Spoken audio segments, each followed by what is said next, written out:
Hello friends, welcome to suggestive education. Suggestive এডুকেশনে সকলকে স্বাগত জানাই।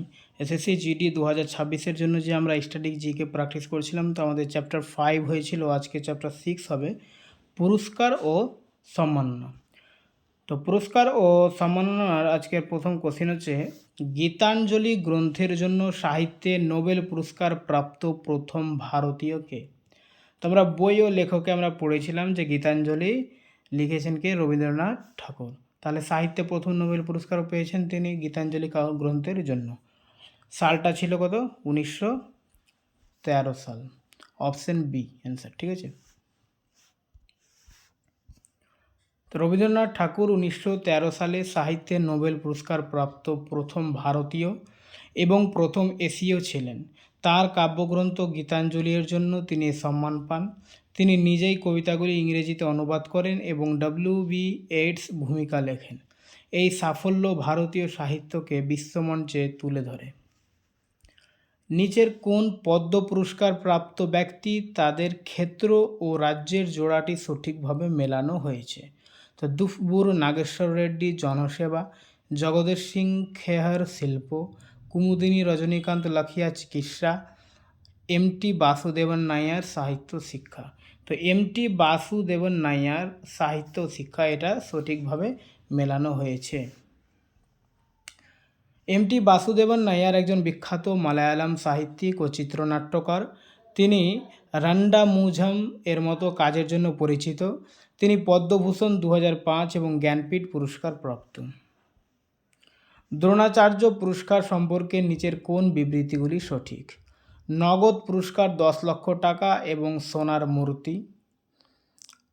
1985 সালে ও.এম. নাম্বিয়ার প্রথম এই পুরস্কার পান।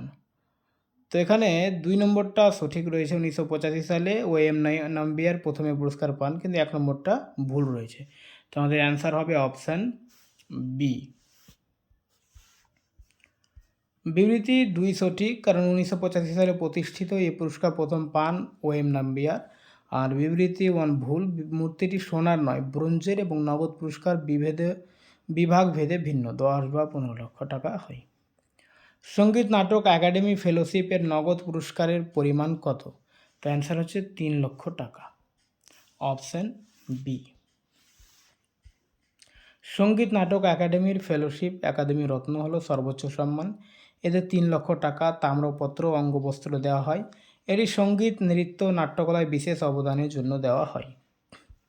2021 সালে পেন প্রিন্টার প্রাইজ কে পেয়েছেন?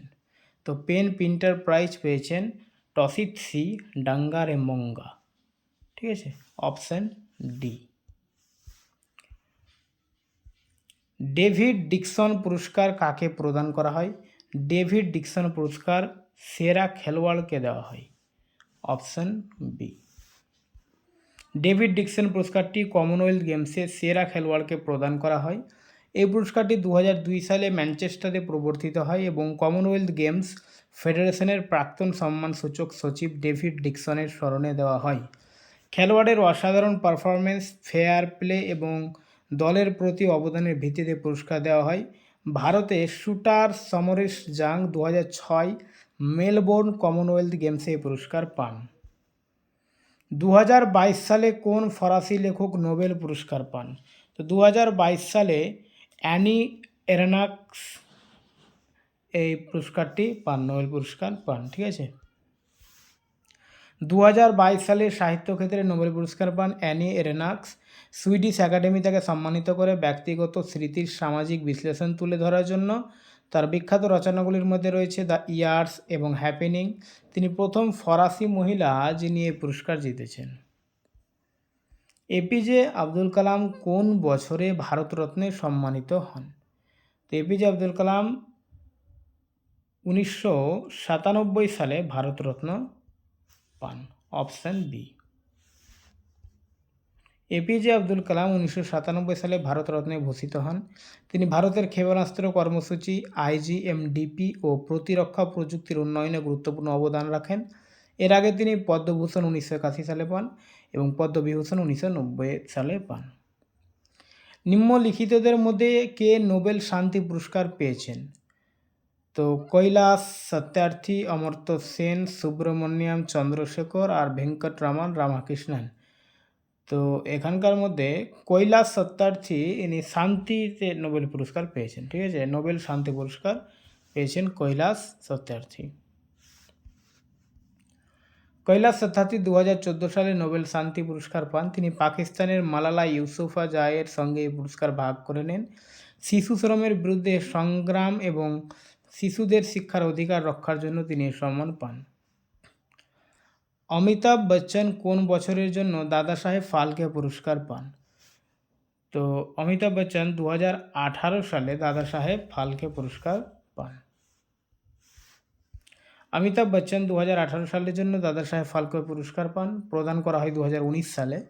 এটি ভারতীয় সিনেমার সর্বোচ্চ সম্মান, যা তার দীর্ঘ অভিনয় জীবনের অবদানের জন্য দেওয়া হয়। 2017 সালের নভেম্বরে কোন ভারতীয় মডেল মিস ওয়ার্ল্ড হন? তো অ্যান্সার হচ্ছে মানুষী চিল্লার, অপশন বি। মানুষী চিল্লার 2017 সালে মিস ওয়ার্ল্ড হন। তিনি 17 বছর পর ভারতকে খেতাব এনে দেন। 2000 সালে প্রিয়াঙ্কা চোপড়া জিতেছিলেন। তার প্রকল্প ছিল মাসিক স্বাস্থ্য সচেতনতা। হরগোবিন্দ খোরানা কোন ক্ষেত্রে নোবেল পুরস্কার পান? তো হরগোবিন্দ খোরানা চিকিৎসা বিজ্ঞানে নোবেল পুরস্কার পান। হরগোবিন্দ খোরানা 1968 সালে চিকিৎসা বিজ্ঞানে নোবেল পুরস্কার পান। তিনি জেনেটিক কোড ও প্রোটিন সংশ্লেষণ নিয়ে গবেষণার জন্য এই পুরস্কার পান। 1944 সালে কলকাতা বিশ্ববিদ্যালয় থেকে প্রথম মহিলা ডিএসসি ডিগ্রি কে পান? তো 1944 সালে কলকাতা বিশ্ববিদ্যালয় থেকে প্রথম মহিলা ডিএসসি ডিগ্রি পূর্ণিমা সিনহা পেয়েছিলেন, অপশন বি। অসীমা চ্যাটার্জি ছিলেন প্রথম ভারতীয় মহিলা যিনি ডিএসসি ডিগ্রি লাভ করেন কলকাতা এখানে অসীমা চ্যাটার্জি হবে, আমি ভুল করে পূর্ণিমা সিনহা বলেছি। অপশন এ হবে অ্যান্সার, অসীমা চ্যাটার্জি। অসীমা চ্যাটার্জি ছিলেন প্রথম ভারতীয় মহিলা যিনি ডিএসসি ডিগ্রি লাভ করেন কলকাতা বিশ্ববিদ্যালয়ে 1944-এ এবং তিনি ওষুধ ও উদ্ভিদ বিজ্ঞান নিয়েও গুরুত্বপূর্ণ গবেষণা করেন। 1963 সালের মস্কো আন্তর্জাতিক চলচ্চিত্র উৎসবে প্রথম ভারতীয় অভিনেত্রী হিসেবে আন্তর্জাতিক পুরস্কার কে পান? অ্যান্সার হচ্ছে সুচিত্রা সেন, অপশন বি। সুচিত্রা সেন 1963 সালে মস্কো চলচ্চিত্র উৎসবে সেরা অভিনেত্রী পুরস্কার পান সপ্তপদী ছবির জন্য। প্রথম ভারতীয় হিসেবে নোবেল পুরস্কার কে পান?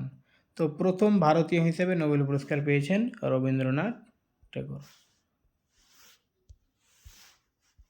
রবীন্দ্রনাথ ঠাকুর 1913 সালে সাহিত্য ক্ষেত্রে নোবেল পুরস্কার পান। তিনি প্রথম ভারতীয় এবং প্রথম ইউরোপীয় ব্যক্তি যিনি নোবেল পুরস্কার পান গীতাঞ্জলি গ্রন্থের জন্য। ওকে, তো আজকে এই পর্যন্তই।